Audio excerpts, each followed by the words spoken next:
Hi, I'm Em and this is Books and Bath Bombs. Welcome! Oh my god, it's been so long since I said those words. I haven't felt motivated to film or edit or anything. Like, I have barely even logged into my YouTube channel for months. I haven't had any motivation. Like, I could blame it on like school and having a boyfriend that I spent a lot of time with and a bunch of different things, but honestly, if I would have wanted to make videos, I would have found the time to make videos. And that's why I'm sitting here today, because I am really starting to miss making videos. I think the main reason really why I haven't been making videos is because I haven't been reading like at all.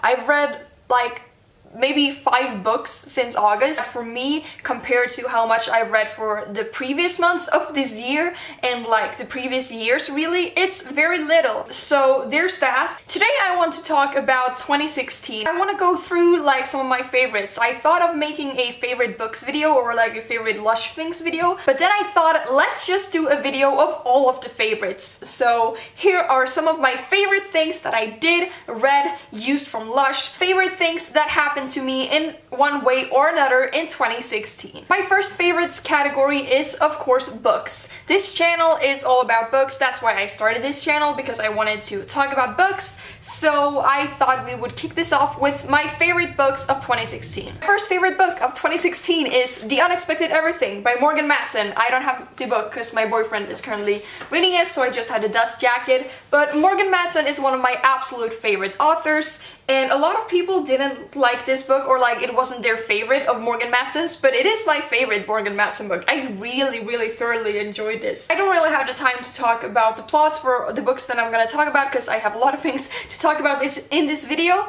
but if you want to know more about what this book is about, you can watch my May reading wrap-up. I will link it down below, or you can go and read the Goodreads page for this book. This made my top 5 partly because it is written by Morgan Matson and she is my absolute favorite, and I really enjoy everything I have read by her so far.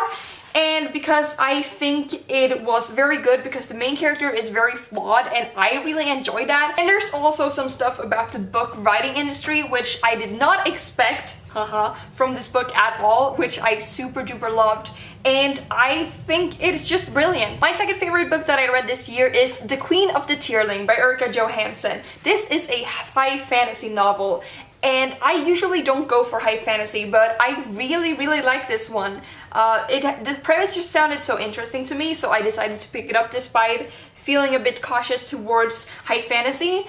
And this book was super duper slow, but I still wanted more. So I kept on reading it and I really loved it. I have the sequel. I haven't read it because of my reading slump, but I cannot wait to continue with this series. The main character is brilliant and the side characters are also brilliant. There is so much political intrigue, which is super interesting. I just enjoyed this book a lot. My third favorite is a book that I haven't talked about on this channel yet because I have been reading it during my booktube absence, and that is The Hammer of Thor by Rick Riordan. This is the second book in the Magnus Chase and the Gods of Asgard series by Rick Riordan, which is his series about Norse mythology. I also read the first book in the series this year, but this book was my favorite out of the 2 so far, so therefore this is the one that made my top 5. It made my top 5 for several reasons. First, we have the plot. It's brilliant. Second, we have the characters. The cast of characters is so diverse. There are so many different characters and I love every single one of them. And thirdly, of course, it's because it's about Norse mythology. Being Scandinavian has made me feel really connected towards the series. There are just so many references that you don't get if you don't speak Swedish, Norwegian, or Danish. And like, this is the mythology that I've learned about in school. So it's so much more interesting for me personally to read about this than to read about the Greek mythology. Not that I don't like it, but this just hits much more closely to home for me. My fourth favorite book that I read this year is one of the books that I read for the Booktubeathon this year, and that is The Archive by Victoria Schwab. Victoria Schwab is just such a brilliant author. I continue loving everything that I read by her, and this was no exception. I was a little bit cautious since this is one of her young adult books, and this was the first young adult book by her that I read, but it just reminded me of why I love her so much. And I got so invested in this book.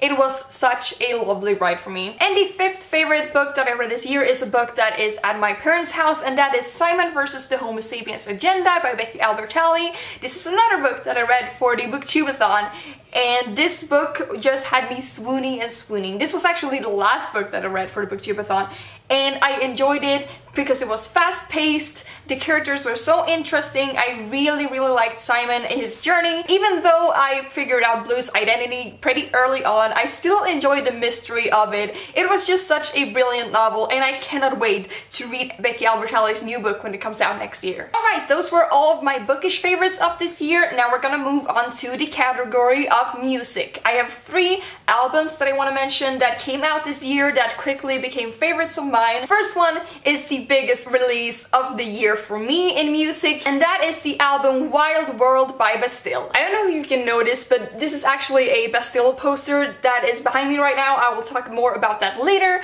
because spoilers, they are in another one of my favorites for this year. Ooh, what could that be? It's been so long since they put out a new album, so this album has been highly anticipated by so many of us fans for so long. First single of the album, Good Grief, came out during the summer, and it did not disappoint, and the rest of the album didn't either. It's a little bit different from their first album, but I have loved it so much. I've been listening to it all autumn, like basically every single day since it came out. The songs are so different from each other, and I just never get tired of them. They are so brilliant, and I love all of them. My favorites are definitely Good Grief, the first single that I mentioned, Lethargy, and The Anchor, I think are like my top 3. It's such a beautiful album, and I have so many emotions attached to it. My second favorite album that came out this year is Very Rarely Say Die by Sunset Sons. So Sunset Sons is a smaller rock indie band. They were the supporting act for Imagine Dragons when they played their show in Stockholm in 2015, and I fell in love with them during their performance. I've been listening to them, and their first full album came out this year, and I've been loving it. They're pretty different from what I usually listen to, but I really enjoyed their style, and their album was just great. The third album that I want to mention quickly is Den första är alltid gratis by Veronica Maggio. This is a Swedish singer that is super duper popular, and she came out with her 5th album this year, I believe, and I have enjoyed this album a lot. It's not my favorite. I still haven't fully listened to all of the songs, but the songs that I really connected to, I've connected to super duper deeply. And she is just an icon, and I haven't seen her live this year, which is sad, but hopefully I will get the chance to see some of her newer songs live in the future. Moving on, the next category is probably the biggest category for me personally, even though I only have 2 things to mention in it, and that is Lush. 2016 is my Lush year. Even though I discovered Lush in late 2015, 2016 is when I took this to the extreme. I discovered the Lush Kitchen, I started watching Lush YouTubers and started following Lush people on Instagram, and I started making Lush videos myself. I even changed my channel name, which is crazy. And I have so much love for this company. I love the community, it's so nice, and their products are truly super high quality, and I love everything that they stand for. I just love Lush so much. So the 2 products that I want to mention from Lush is number 1, Plum Rain Shower Gel, and I got it when it was in the Lush Kitchen, but now you can get it on their website regularly, which makes me super duper happy. So this is a shower gel that smells like plum. It is super duper fruity, but with a sour undertone. It's a bit sweet, but a bit sour as well, and the texture is super duper thick, and it lathers up super duper nicely. And the smell of this is just one of my absolute favorite, and I do hope that 2017 will bring us more products with this fragrance. My second favorite of Lush this year is another 2016 Lush release, and that is a bit of an unexpected one for me, but it's a very firm favorite within the community, and that is Sleepy Body Lotion. So I have a thing called eczema, I don't know what the English word, I will put it here, which basically means that I scratch my body all the time and it itches and it is horrible, but this body lotion has really helped me, and it smells super duper gorgeous. I wasn't a fan of this scent at first, but I have grown to love it, and now this is just my favorite. Okay, the next category is TV shows, and I have 2 TV shows that I want to mention that I loved this year. The first one is not really a TV show, but a particular season of a TV show, and that is Orange is the New Black Season 4 that came out this year. I saw it as soon as it came out, and I loved it, and it immediately made me want to go back and watch the whole show, which I did together with my boyfriend. So we saw the entirety of the show, but I just specifically want to mention season 4 because it is such a brilliant season. It's a bit weird at first because not much really happens. At least that's what I felt like when I watched it at first.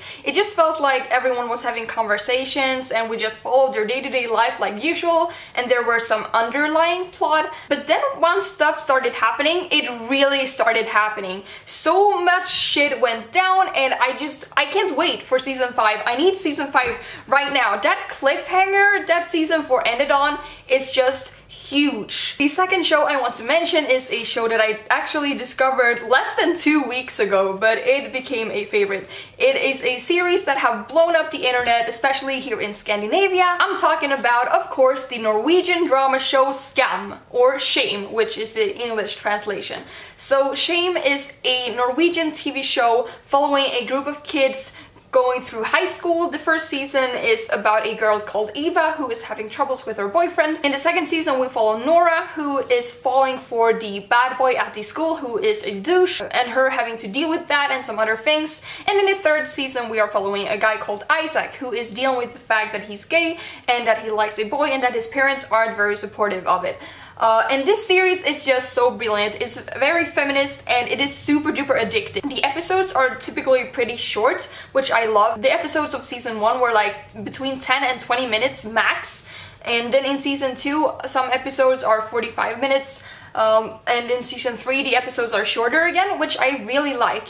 And it is told in a multimedia format, so in between episodes there are like Facebook conversations and text messages and Instagram posts. All of the characters have Instagram accounts and Facebook accounts, and it is just, they've put so much effort into this TV show, and it is so good. It has blown up internationally as well. I know that some people have put out English subtitles so international people can watch it. In Sweden, season 1 and 2 is available with Swedish subtitles, and season 3 just came out in Norway, so it hasn't come out in Sweden yet, but I watched it on the Norwegian side with Norwegian subtitles. I understood most of it, and some words I had to Google, but it was worth it. I love this show so much. It has such a unique and diverse cast of characters, and what is super duper fascinating is the fan base, because everyone likes it. Me, my sister, and my stepmom, we all watch it, even though we have very different tastes in like TV shows and stuff. We all love it, and I know so many people who are into so many different things all coming together and loving this TV show. It is so good. I cannot wait for season 4. Okay, so the final category for this favorites video is random things that I've gone to, like events and stuff. So the first thing I want to mention is the fact that I got to meet my favorite YouTubers of all time. I got to meet the Swedish YouTuber group called Montefianton. They are my absolute favorite YouTubers. I love everything that they do. They do some comedy series, one series where they review bad Swedish movies, and one series where they cook really bad food, and one series that is like a fictional series that is kind of a parody on conspirational theories that I love, and me and my friend actually cosplayed from that series at a convention this summer, and that is where we met them because they were invited guests, and just they have impacted my life so much, and getting to meet them meant so much to me. It is definitely one of the most amazing things that happened to me this year. The second thing that I got to experience was the Bastille concert that happened on the 20th of November. I don't know if you can see, but here is the poster. It was amazing. I haven't seen Bastille live before. This was my first time getting to see them live,